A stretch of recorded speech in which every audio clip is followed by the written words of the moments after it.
Coventry, la ville où ma vie a basculé.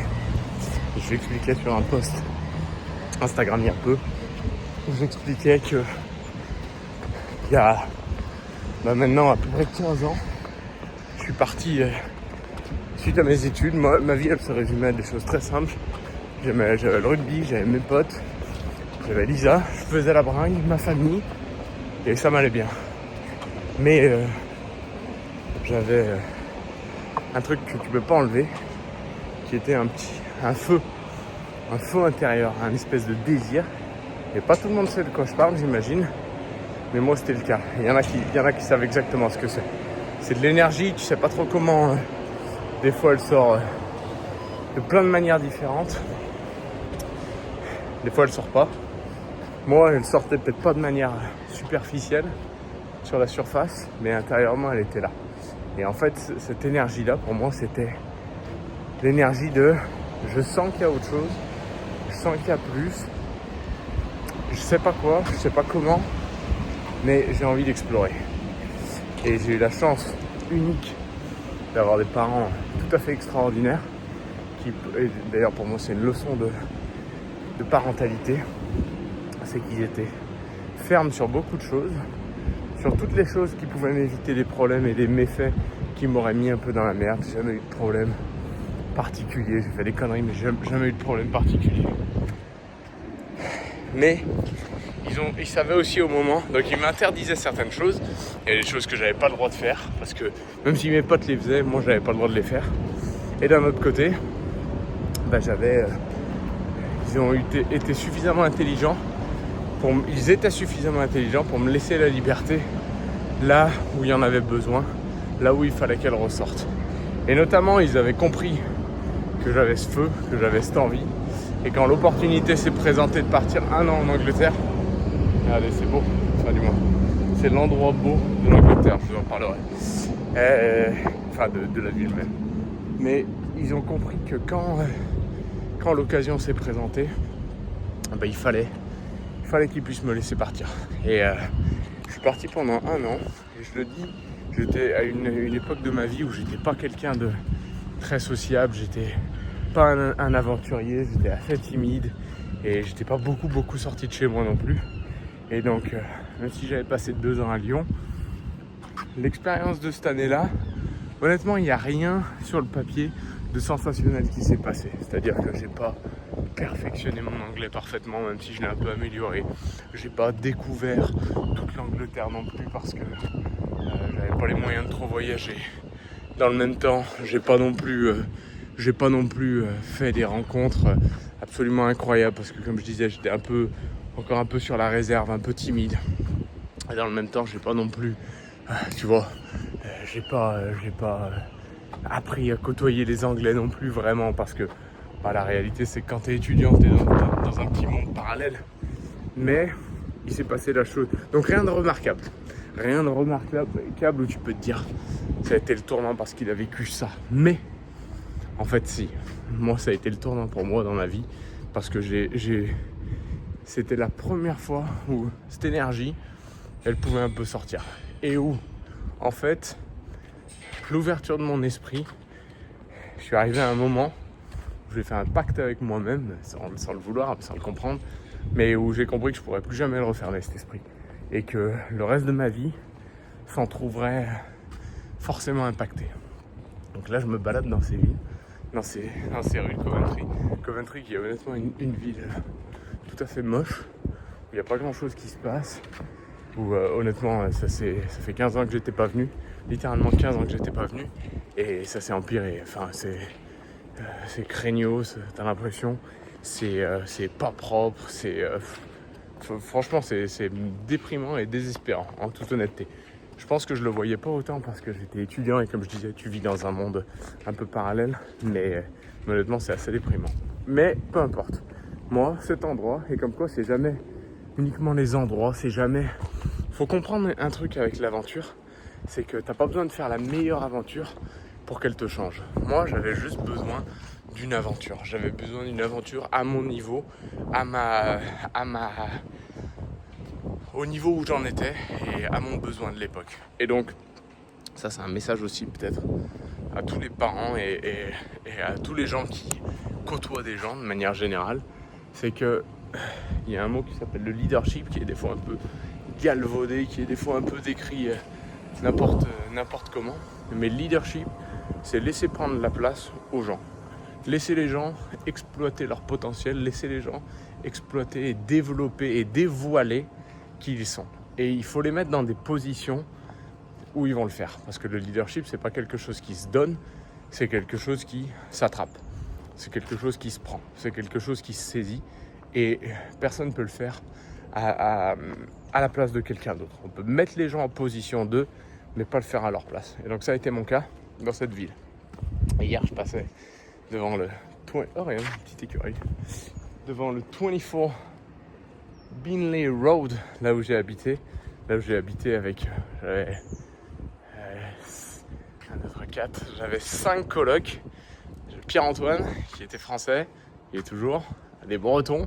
Sam, un Breton aussi. Et c'était Stacy, une Anglaise terrible. Sterling, avec qui j'ai discuté hier, un mec de la Barbade qui connaissait Rihanna d'ailleurs, c'est ça qui est marrant. Et Danny, qui était un Écossais. Et dans cette maison devant laquelle je suis passé, où à côté c'est tout délabré, les maisons d'à côté elles sont scellées, enfin bref. Tu passais dans une rue pour y aller, et dans cette rue, il y avait un fast-food qui s'appelait Benny's.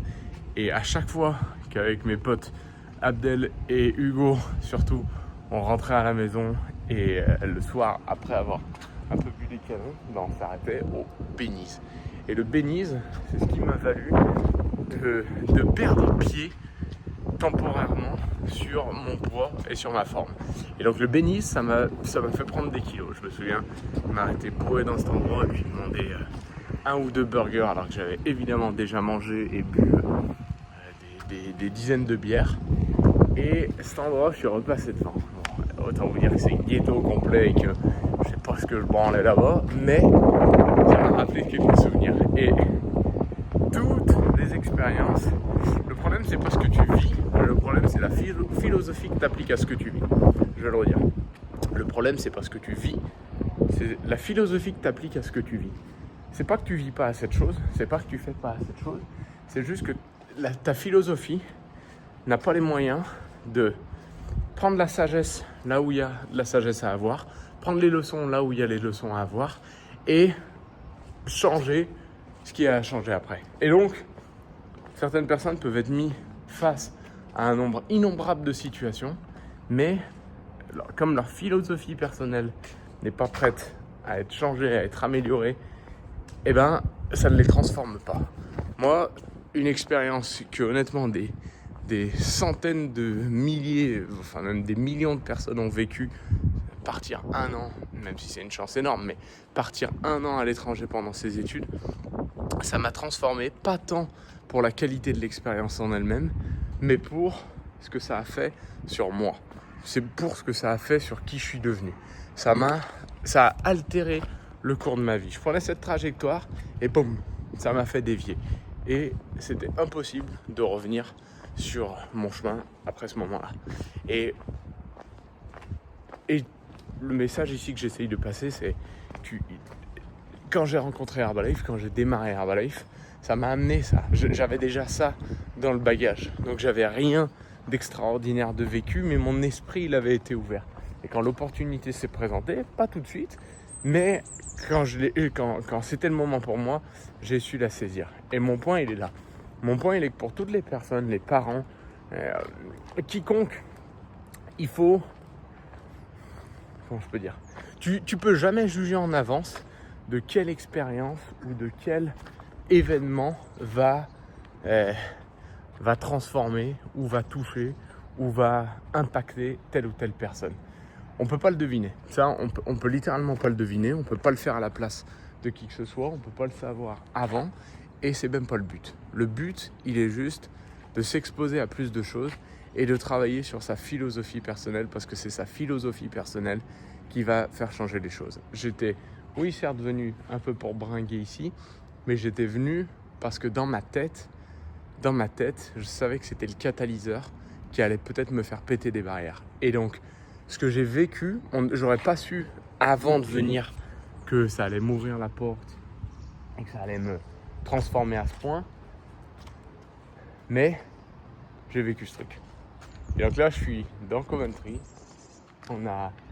C'est énorme parce que le hasard qui ne l'est jamais, je m'étais toujours dit que je reviendrais. Et j'avais même un principe que je m'étais dit, et vous verrez pourquoi c'était un petit peu idiot. Quand mon esprit a commencé à être ouvert, je m'étais toujours dit avec Lisa et puis moi, quand je m'étais dit, tu sais quoi, tous les endroits où tu as vécu, un jour, tu les rachèteras. Et tu achèteras ces bâtiments. Dans ma tête, c'était ça. Bon, quand je suis passé devant le 24 Binley Road, autant dire que j'avais pas envie de l'acheter. Et puis avec Lisa, je crois qu'on a vécu dans 15... il me semble qu'on a vécu dans 15 endroits différents avec Lisa. Donc, pour dire. Mais ici à Coventry, quand je suis passé là-bas hier devant, je m'étais dit à l'époque que je reviendrais souvent, etc. J'étais jamais revenu. Ça faisait 15 ans, j'avais jamais remis les pieds ici. Mais devinez quoi ? Fruit du hasard ou non, les signes sont trop grands et il faut être un peu simple d'esprit pour croire que c'est le hasard.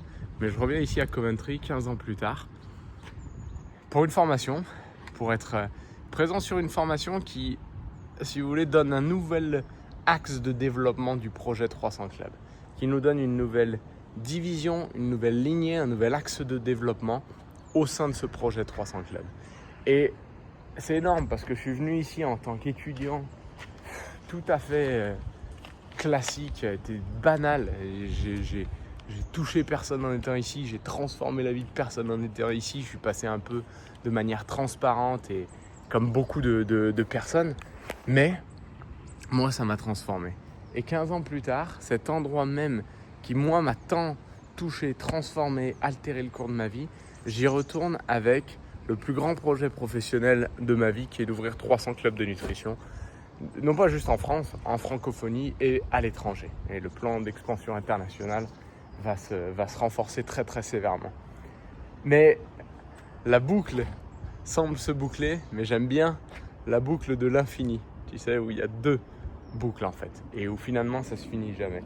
Tous tes débuts ont un sens, tout ce que tu as vécu jusqu'à maintenant, ça peut contribuer à la personne que tu es. Et il faut se laisser toucher par ça. T'es pas assez, t'as pas vécu à cette chose. Tu connais pas assez les bonnes personnes. Tu n'es pas assez au bon endroit. Il n'y a pas de manuel pour vivre sa vie. Il n'y a pas de manuel pour vivre sa vie.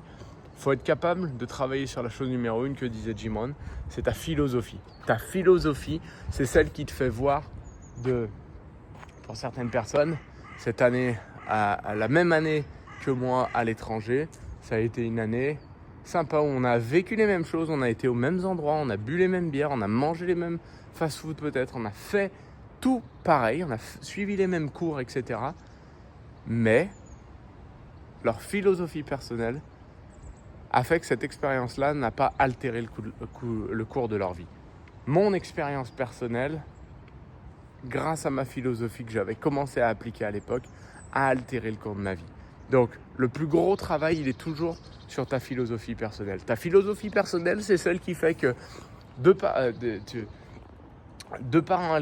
enfants issus d'un père alcoolique, l'un décide par sa philosophie personnelle que c'est la fatalité, il va se mettre aussi à boire parce que tout le monde dans la famille le fait et parce que son père le faisait et il va se mettre à boire. L'autre, élevé de la même manière, au même endroit, au même moment, avec une philosophie différente, va dire « je ne toucherai jamais l'alcool parce que j'ai vu ce que ça a fait ». Tout est une question de philosophie personnelle et personne, absolument personne, ça peut vous aider dans la philosophie personnelle, des vidéos, des livres, des réflexions. Il faut passer plus de temps à faire ça. Mais personne ne te force à avoir telle ou telle philosophie personnelle. Il faut juste comprendre que ta philosophie personnelle, c'est celle qui détermine la qualité de ta vie. C'est celle qui détermine si les expériences sont des tremplins, si les expériences sont des leçons ou si les expériences sont juste des souvenirs. Moi, cette expérience à Coventry, Elle m'a changé la vie, comme beaucoup de choses. Et ça a ouvert la porte de tout le reste. Voilà mon expérience à Coventry.